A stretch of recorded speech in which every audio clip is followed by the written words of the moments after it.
Hello everyone, आज हम लोग नर्वस सिस्टम चैप्टर वापस से पढ़ने वाले हैं। यानी कि जो हमारा पार्ट 2 वीडियो आया था आज से 15-20 दिन पहले, वो अब हमारा रेगुलर वीडियो उसका आएगा और अब हमारा नर्वस सिस्टम वापस से कंटिन्यू होगा। और मैं कोशिश करूंगा जितना जल्दी से जल्दी हो सके वो नर्वस सिस्टम चैप्टर और साथ ही साथ जो स्टूडेंट एवोल्यूशन चैप्टर जो चल रहा है उसको फॉलो कर रहे हैं, वो दोनों चैप्टर जल्दी से जल्दी कंप्लीट हो और नेक्स्ट चैप्टर हम लोग लाइफ साइंस में स्टार्ट करें और जितना जल्दी हो सके हमारा लाइफ साइंस का सिलेबस कंप्लीट हो जाए। बिकॉज आप लोगों का सिलेक्शन वगैरह भी अब देखिए कितना जल्दी हो जाए। सिलेक्शन का कब आएगा date wait, I think so कि किसी के स्कूल में नवंबर या किसी के स्कूल में दिसंबर आई थिंक सो के मोस्टली होगा अगर होगा तो, और किसी का शायद नवंबर के एंड तक भी किसी के स्कूल में बताया जाए। ऐसे 2-3 स्टूडेंट्स ने मुझे बताया कि बेसिकली उनके स्कूल में दिसंबर के एंड या दिसंबर में ही लिया जाएगा ये सिलेक्शन का टेस्ट। ठीक है, अब ये नहीं कि सारे स्कूल में, मैं पर्टिकुलर 1-2 बता रहा हूँ। ठीक है, खैर वो सब छोड़ते हैं, हम लोग डायरेक्ट अपने टॉपिक को पढ़ते, इधर उधर का बात नहीं करते। तो नर्वस सिस्टम जो है वो हमारा आज का चैप्टर है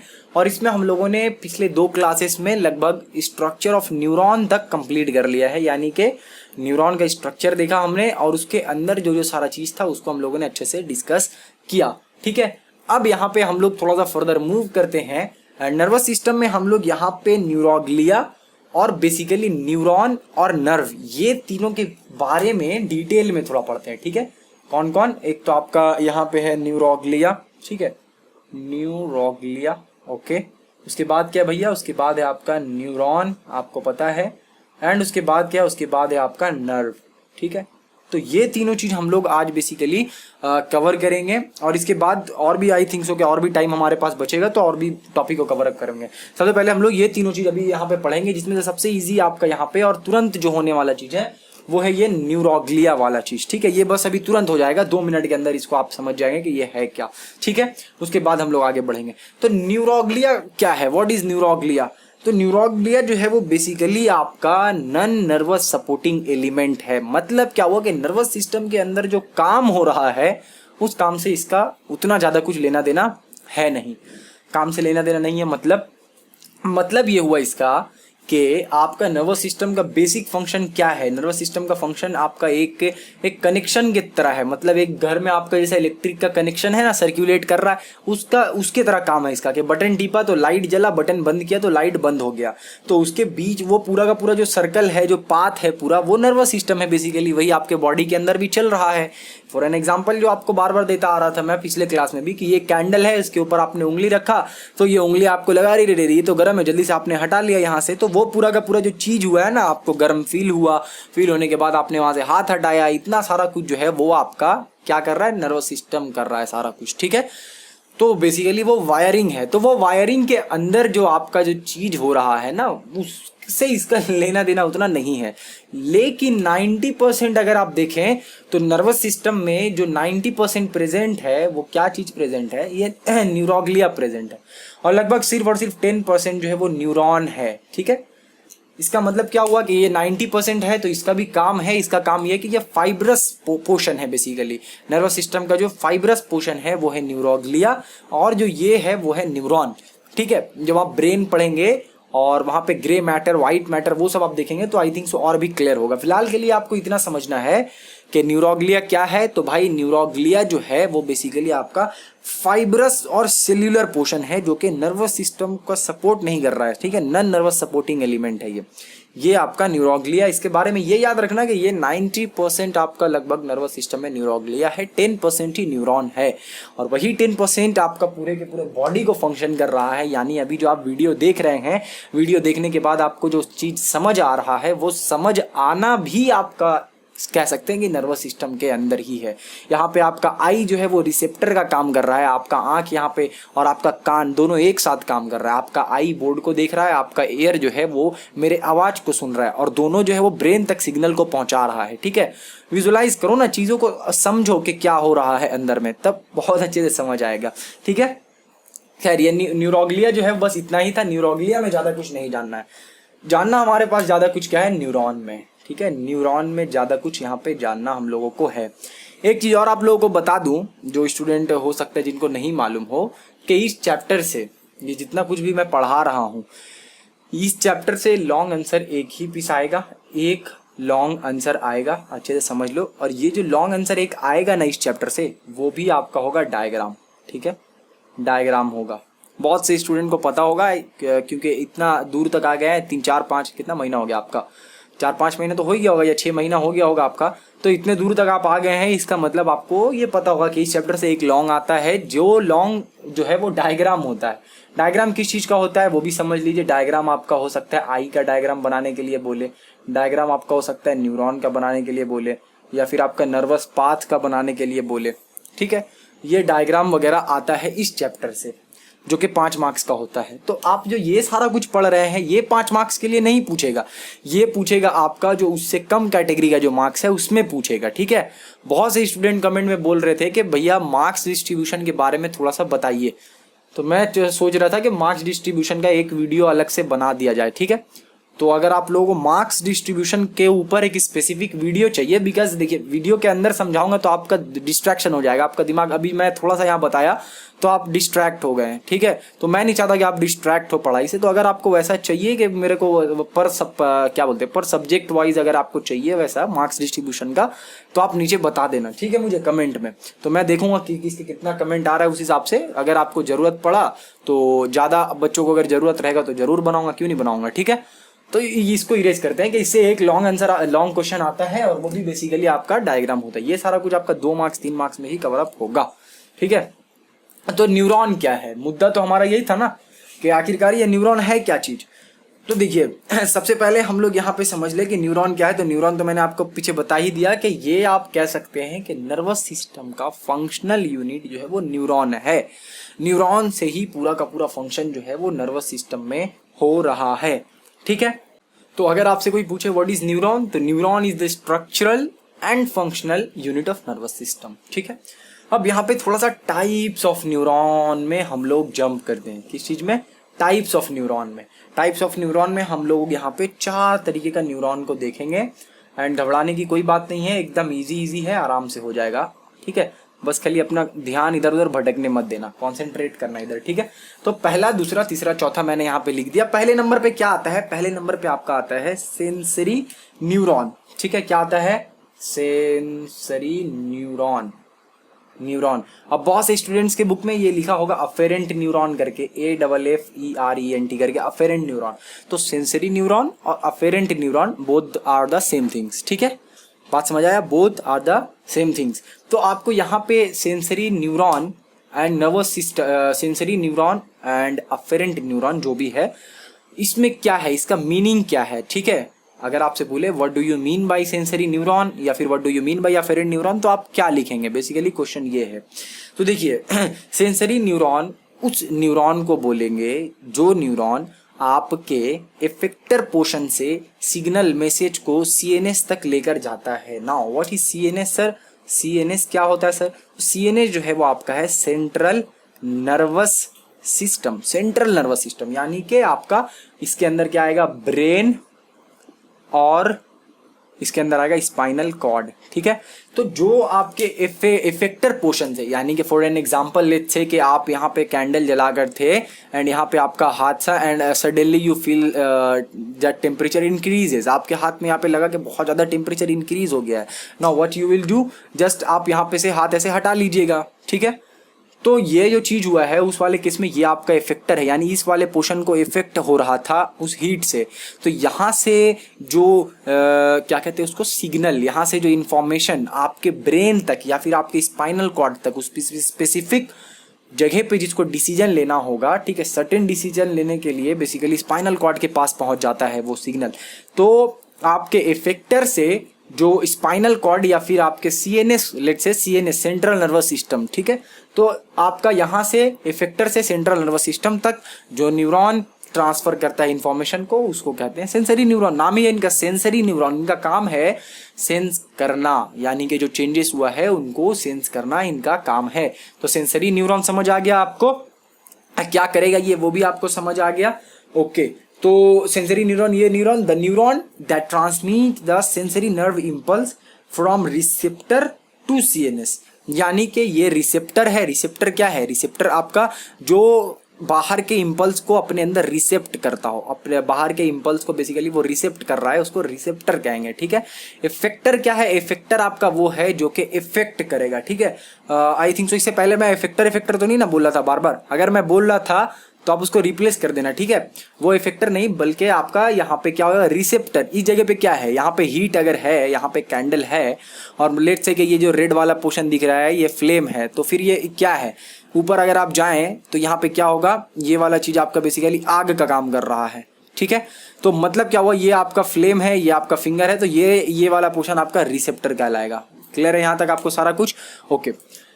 तो सेंसरी और अफेरेंट न्यूरॉन का मतलब आपको एकदम क्लियर हो गया कि जो रिसेप्टर से लेकर आपका सेंट्रल नर्वस सिस्टम तक से मैसेज को पहुंचाएगा जो न्यूरॉन, उसको कहेंगे सेंसरी या फिर afferent neuron. Now let's move to the second point या फिर सेकंड टाइप ऑफ न्यूरॉन, जो कि क्या है हमारा, जो कि आपका सेंसरी नहीं बल्कि अब आता है हमारा मोटर न्यूरॉन। क्या आता है भाई? Motor neuron. इसका नाम अच्छे से देख लो, मोटर न्यूरॉन, ठीक है। एंड मोटर न्यूरॉन की जगह पे इसको एक और नाम भी बोलते हैं हम लोग, वो नाम क्या है? मोटर न्यूरॉन की जगह पे इसको एफेरेंट न्यूरॉन भी कहा जाता है, एफेरेंट, ठीक है। यानी कि ऊपर वाला आपका हो गया अफेरेंट और नीचे वाला हो गया एफेरेंट। तो जो एफेरेंट न्यूरॉन है ये क्या है? जस्ट उसके अपोजिट काम करता है ये, ठीक है। अगर ऊपर वाला याद हो गया तो नीचे वाला आपको कोई प्रॉब्लम नहीं है, नीचे वाला तो आपको यूं ही याद हो जाएगा। मतलब ये क्या करेगा, ये आपका सेंट्रल नर्वस सिस्टम से इफेक्टर तक लेकर जाएगा बात, ठीक है। मतलब क्या हुआ, एक डायग्राम यहाँ पे बनाने की कोशिश करता हूं मैं, ठीक है। ये रहा आपका कैंडल, ये रहा आपका हाथ, ठीक है। हाथ बहुत खूबसूरत बनाऊंगा, देखिए ये आपका हाथ, ओके। ये आपका मान लीजिए CNS, ये आपका सेंट्रल नर्वस सिस्टम, ठीक है। तो यहाँ पे दो पाथवे बनेगा। क्या पाथवे बनेगा? ये सेंट्रल नर्वस सिस्टम है, एक तो यहाँ से देखिए मैसेज यहाँ जाएगा और यहाँ से कुछ इंफॉर्मेशन, वहां से कुछ कमांड दिया जाएगा और फिर मैसेज वापस आ जाएगा, ठीक है। तो जो यहाँ से मैसेज यहाँ पे गया है जो न्यूरॉन लेके, उसको कहेंगे अफेरेंट, और जो मैसेज लेकर यहाँ तक आया है वापस से, उसको कहेंगे efferent. Now I think so कि आपको क्लियर हो गया होगा। इसको इरेज करते हैं और अब हम लोग यहाँ पे थर्ड नंबर पे देखते हैं कि हमारे थर्ड नंबर पे क्या है। थर्ड नंबर पे है हमारा एडजस्टर न्यूरॉन। एडजस्टर न्यूरॉन, काम तो भैया इनका बहुत इंपॉर्टेंट है, एडजस्टर न्यूरॉन, ठीक है। अब इनका काम क्या है, एडजस्टर न्यूरॉन का काम क्या है वो थोड़ा सा समझिए आप। एडजस्टर न्यूरॉन जो है वो सेंसरी और मोटर यानी कि अफेरेंट और एफेरेंट न्यूरॉन के बीच का कनेक्शन है, ठीक है। तो ये अफेरेंट और एफेरेंट न्यूरॉन के बीच का कनेक्शन का काम कर रहा है, इन दोनों को बेसिकली लिंक करता है एक दूसरे से, यही इनका काम है। बात समझ आ गया आप लोगों को? ओके। और ये प्रेजेंट कहाँ पे होगा? ये प्रेजेंट होगा आपका सेंट्रल नर्वस सिस्टम के अंदर प्रेजेंट होगा। ये सेंट्रल नर्वस सिस्टम के अंदर होगा, ये भी सेंट्रल नर्वस सिस्टम के बाहर, ये भी सेंट्रल नर्वस सिस्टम के बाहर। जब ये भी बाहर ये भी बाहर, तो फिर मैसेज इन दोनों के बीच में कैसे आएगा? तो ये जो है भाई साहब, ये इन दोनों को कनेक्ट करने वाले हैं, ठीक है। इन दोनों को कनेक्ट कर देंगे। क्लियर है? फोर्थ वाला ज्यादा उतना कुछ है नहीं, नाम ही है इसका मिक्स्ड न्यूरॉन, और आपको मिक्स्ड न्यूरॉन का मतलब भी समझ आ ही गया होगा। नाम ही इनका है मिक्स्ड न्यूरॉन। मिक्स्ड न्यूरॉन का मतलब वो न्यूरॉन जो मिक्स्ड है, यानी इसमें आपका अफेरेंट न्यूरॉन भी होगा और साथ ही साथ आपका यहाँ पे एफेरेंट न्यूरॉन भी होगा, यानी दोनों न्यूरॉन इस वाले केस में प्रेजेंट है। मिक्स्ड न्यूरॉन है ये, ठीक है। तो ये रहा आपका न्यूरॉन का पोर्शन। मैंने ट्राई किया है कि जितना कम समय में आपको इसको एक्सप्लेन कर सकूं, मैंने एक्सप्लेन कर दिया है, ठीक है। अब आप सिर्फ इसको जो इंपॉर्टेंट चीज आपको मैंने यहाँ बताया है वो सारा नोट डाउन कर लो, ताकि आपको प्रॉब्लम ना हो इन फ्यूचर, ठीक है। आपको प्रॉब्लम इन फ्यूचर ना हो, इजीली सारा कुछ समझ में आ जाए। अब हम लोग थोड़ा सा आगे यहाँ पे देखते हैं कि और क्या क्या चीजें हमारे पास यहाँ पे समझने के लिए। तो हमने यहाँ पे न्यूरोग्लिया देख लिया, न्यूरोग्लिया को देखने के बाद हमने यहाँ पे न्यूरॉन भी पढ़ लिया। अब न्यूरॉन को पढ़ने के बाद में हम लोग यहाँ पे थोड़ा सा देख लेते हैं क्या चीज भाई, टाइप्स ऑफ नर्व देख लेते हैं, ठीक है। टाइप्स ऑफ नर्व बोले या फिर लेट्स से कि नर्व क्या चीज है, व्हाट इज नर्व। अगर आपसे बोला गया कि नर्व क्या है तो आप क्या बोलिएगा, ठीक है। नर्व हो सकता है, या फिर आपको बोला गया कि नर्व फाइबर क्या है, ये क्या है। तो देखिए डेफिनेशन तो आपके बुक में दिया हुआ है, बट उस डेफिनेशन को एक्सप्लेन करना मेरा काम है, ताकि आपको वो चीज समझ आए कि आपको किस तरीके से वो चीज याद करना है, राइट। यही बात है ना। ओके। तो अब जो है यहाँ पे आप इन दोनों का डेफिनेशन को अच्छे से समझिए कि नर्व क्या है और नर्व फाइबर क्या होता है।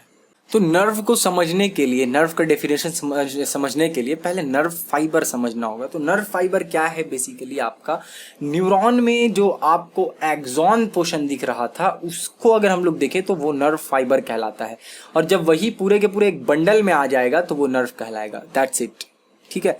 और इसमें ज़्यादा कुछ एक्सप्लेन करने के लिए आपके पास है नहीं। एक्सप्लेन करने के लिए क्या है यहाँ पे? एक्सप्लेन करने के लिए है कि टाइप्स ऑफ नर्व, यानी नर्व जो है वो कितने टाइप्स का होता है, ये आपके लिए इंपॉर्टेंट है यहाँ पे, ठीक है। नर्व और नर्व फाइबर पहले समझना। सबसे पहले तो आपको नर्व फाइबर समझ। नर्व फाइबर क्या है? नर्व फाइबर आपका बेसिकली एक्सॉन पोर्शन जो है उसको हम लोग कह सकते हैं यहाँ पे नर्व फाइबर कह सकते हैं, ठीक है। यानी न्यूरॉन का जो एक्सॉन वाला पोर्शन है उसको हम लोग नर्व फाइबर कहते हैं। और जब उसी फाइबर का एक बंडल बना दे, बंडल इन द सेंस कि आपके पास एक मैच स्टिक है और उसी मैच स्टिक को 200 मैच स्टिक को एक साथ मिलाकर बंडल बना दे, तो वो आपका कहला जाएगा, वो बंडल क्या कहला जाएगा आपका? वो बंडल कहला जाएगा आपका नर्व, ठीक है। और स्पेसिफिक एक को उठाएंगे तो वो कहलाएगा नर्व फाइबर। क्लियर है? ओके, तो ये आपका नर्व और नर्व फाइबर का बात आपको समझ आ गया। इसके बाद जो आपको यहाँ पे पढ़ना है वो पढ़ना है कि नर्व आखिरकार कितने टाइप्स का होता है। नर्व जो है वो कितने टाइप्स का होता है वो आपको यहाँ पे पढ़ना है, ठीक है। देख लो अच्छे से। तो नर्व जो है वो 3 टाइप का होता है। इसमें ज़्यादा कुछ एक्सप्लेन करने के लिए है नहीं। एक आपका वही है अफेरेंट नर्व। अफेरेंट नर्व थोड़ी देर पहले एक्सप्लेन किया हूँ ये चीज़। उसके बाद आपका है अफेरेंट नर्व के बाद एफेरेंट, फेरेंट हो गया, उसके बाद एफेरेंट नर्व है, ठीक है। सेम चीज़ ये यहाँ पे भी हम लोग इसको सेंसरी कह सकते हैं। किसी की बुक में सेंसरी दिया हुआ है तो ये मत बोलना कि सर हमें सेंसरी तो नहीं बताया। यहाँ पे भी इसको मोटर बोल सकते हैं, यानी जो हमारा न्यूरॉन वाले केस में हो रहा था सिंपली यहाँ पे भी वही है, बस यहाँ पे नर्व लिख ले रहे हैं हम लोग, ठीक है। और नर्व आपको समझ आ ही गया कौन सा पोर्शन है नर्व, ठीक है। आगे देखिए यहाँ पे अफेरेंट हो गया, एफेरेंट हो गया, और उसके बाद आपके पास है मिक्स्ड नर्व, मिक्स्ड नर्व, ठीक है। ओके, तो ये सारा चीज आपको 3 पोर्शन में यहाँ पे बटा हुआ है। अब एफेरेंट और सेंसरी नर्व का मीनिंग एग्जैक्टली सेम है जो आपका वहां पे हो रहा था। यानी कि देखिए उस वाले केस में जो आपके पास न्यूरॉन था, उस वाले केस में जो आपका न्यूरॉन था वो ऐसा न्यूरॉन जो कि आपका अफेरेंट न्यूरॉन था। बात को समझिए, वो न्यूरॉन जो अफेरेंट न्यूरॉन था, ठीक है, उनको मिलाकर, बात समझ आ रहा है, यानी सेंसरी न्यूरॉन्स को जो मिलाकर बनता है उसको हम लोग क्या कहेंगे? ये नर्व। यानी वो नर्व जो सेंसरी न्यूरॉन्स को मिलाकर बन रहा है। अब न्यूरॉन्स को ही मिलाकर बनेगा ना, क्योंकि नर्व तो आपने देख ही लिया कि वो किसका पोर्शन है, वो बेसिकली आपका पोर्शन है, क्या कह सकते हैं, एक्सॉन और डेंड्राइट। यानी वो जो आपका क्या कहते हैं, ब्रांच वाला पोर्शन जो है, ठीक है, ब्रांच वाला पोर्शन है बेसिकली वो। यानी कि आपका मोस्ट ऑफ द केसेस आप कह सकते हैं कि मोस्टली उसमें एक्सॉन रहेगा नर्व वाले में। तो ये बना ही हुआ है न्यूरॉन से। तो जो सेंसरी न्यूरॉन है, तो सेंसरी न्यूरॉन से जब बनेगा नर्व, ठीक है। अब सेंसरी न्यूरॉन से जो नर्व बना है उसको कहेंगे सेंसरी नर्व। ऑफ कोर्स ही बात है, उसका काम वही रहेगा। और जो नर्व आपका एफेरेंट न्यूरॉन से मिलकर बना है वो कहलाएगा एफेरेंट नर्व, और जो मिक्स्ड न्यूरॉन से मिलकर बना है वो कहलाएगा मिक्स्ड नर्व। अब यहाँ पे नाम आपको उसमें पढ़ना पड़ेगा, आपके बुक में नाम दिया होगा, बहुत सारा नाम है। क्रेनियल नर्व, स्पाइनल, बहुत सारा नर्व आपका है। थर्ड क्रेनियल नर्व है, ऑक्यूलोमोटर नर्व है। तो 4-5 नर्व जो है, एफेरेंट नर्व का 2-3 नर्व आपको याद करना है, बुक में आपका दिया होगा अच्छे से, ठीक है। उसके बाद आपका उसमें तो एक्सप्लेन करने के लिए है नहीं, कुछ नाम है वो नाम याद करना है आपको। एफेरेंट नर्व में भी आपका एग्जाम्पल दिया होगा 2-3, उसको आप एक बार याद कर लेना। और मिक्स्ड नर्व में भी 2-3 एग्जाम्पल याद कर लेना, ठीक है। मिक्स्ड नर्व में 2-3 एग्जाम्पल लेट से कि आपका कौन कौन सा आ सकता है चांसेस, जैसे कि कौन सा ऐसा है जो आपका बेसिकली पूछा जा सकता है। तो मैं 2-3 जगह देखा हूँ, वैगस नर्व के बारे में बात किया गया है, वैगस नर्व के बारे में बात किया गया है मिक्स्ड नर्व के अंदर। और भी बहुत सारा चीज आपका मिक्स्ड नर्व के अंदर बहुत सारा नर्व है, बट ये आपका कुछ नर्व आपको मैंने यहाँ पे वैगस नर्व के बारे में हल्का सा बता दिया है, ठीक है। तो अफेरेंट नर्व का काम क्या है वो आपको समझ आ ही गया होगा, क्योंकि इसमें आपका सेंसरी न्यूरॉन है तो काम भी उसका उसी की तरह होगा। सिमिलर अगर आप देखें तो यहाँ मोटर नर्व का काम क्या है, तो मोटर नर्व का भी काम वही है जो आपका मोटर न्यूरॉन का काम था, ठीक है। चेंज यहाँ पे नहीं हुआ है, बट यहाँ पे नर्व के बारे में बात कर रहे हैं, न्यूरॉन के बारे में नहीं बात कर रहे हैं। नर्व जो है वो उनसे मिलकर बना हुआ है। क्लियर है? ओके, तो ये हमारा न्यूरोग्लिया हो गया, न्यूरॉन हो गया, नर्व हो गया। अब हम लोग यहाँ पे थोड़ा सा गैंग्लियन के बारे में पढ़ते हैं, ठीक है। ऑलरेडी हमारा क्लास शायद कितना देखें, लगभग 20 मिनट का होने वाला है, ठीक है। तो इसके बाद हम लोग एक काम करते हैं, इसको इरेज कर देता हूं मैं। नर्व के बाद हम लोग थोड़ा सा गैंग्लियन पढ़ लेते हैं, उसके बाद देखते हैं कि कितना टाइम और बचता है हमारे पास। तो गैंग्लियन, अब व्हाट इज गैंग्लियन, ठीक है। अब इसका डेफिनेशन पूछा जाता है एग्जाम में, तो इनका डेफिनेशन आपको अच्छे से याद रखना है कि ये गैंग्लियन क्या है। तो अगर आप गैंग्लियन को देखें तो गैंग्लियन क्या है, गैंग्लियन बेसिकली जो है वो नर्व को, बात को समझिए, नर्व सेल जो है उसको जब हम लोग कलेक्ट करके ग्रुप बनाते हैं, ठीक है। अब इसको किस तरीके से शॉर्ट में लिख सकते हैं जो कि आपको समझ में आए, इसको ग्रुप और कलेक्शन ऑफ नर्व कह सकते हैं आप, ठीक है, ग्रुप और collection of nerve. For an example कि आपके पास क्या कह सकता मैं, पहले मैंने बोला कि आपके पास 10 एक जो है वो न्यूरॉन है, ठीक है। अब एक न्यूरॉन की जगह पे आपके पास 100 न्यूरॉन आ गया, तो वो मिलके क्या बनाया, वो मिलके बनाया नर्व। अब लेट से कि ऐसा ऐसा 100 नर्व जो है वो इकट्ठा हो गया, तो वो क्या बनाएगा, गैंग्लियन बनाएगा। बस यही तो आपको यहाँ पे समझना था, और तो ज्यादा कुछ है नहीं यहाँ पे। तो गैंग्लियन सिंपली अ ग्रुप और collection of nerve cell bodies, ठीक है। अब वो कनेक्टिव टिश्यू से कनेक्टेड है, वो सारा चीज तो रहेगा ही, आपस में तो किसी ना किसी चीज से कनेक्टेड रहेगा। बट जो मेन मुद्दा जो यहाँ पे है वो क्या है, वो ये है कि गैंग्लियन जो है वो ग्रुप या फिर collection of nerve cell bodies है, ठीक है। यहाँ पे जो एक इंपॉर्टेंट चीज आप लोगों को गैंग्लियन में याद रखना है ना, जो कि मिस नहीं होना चाहिए आपसे, ठीक है, दिमाग में एकदम, जब भी गैंग्लियन का नाम आए तो याद रखना आपको कि ये जो पोर्शन रहेगा नर्व का वो outside the central nervous system रहेगा, ठीक है, outside the central nervous system, ठीक है। तो ये जो है वो outside the central nervous system रहेगा, ये गैंग्लियन या फिर आप जो ग्रुप ऑफ नर्व है ये सेंट्रल नर्वस सिस्टम से बाहर रहेगा। और चूंकि सेंट्रल नर्वस सिस्टम से बाहर है तो ये आपका पेरिफेरल नर्वस सिस्टम यानी पीएनएस में रहेगा। और what is PNS and what is central nervous system यानी व्हाट इज सीएनएस, ये हम लोग डिस्कस करेंगे नेक्स्ट के क्लास में, ठीक है। नेक्स्ट क्लास में इसको हम लोग अच्छे से डिस्कस करेंगे कि इसका क्या मीनिंग हो रहा है। और एक और पोर्शन है जो हम लोग नेक्स्ट क्लास में डिस्कस करेंगे, उसके बाद हम लोग ये पेरिफेरल नर्वस सिस्टम और सेंट्रल नर्वस सिस्टम देखेंगे।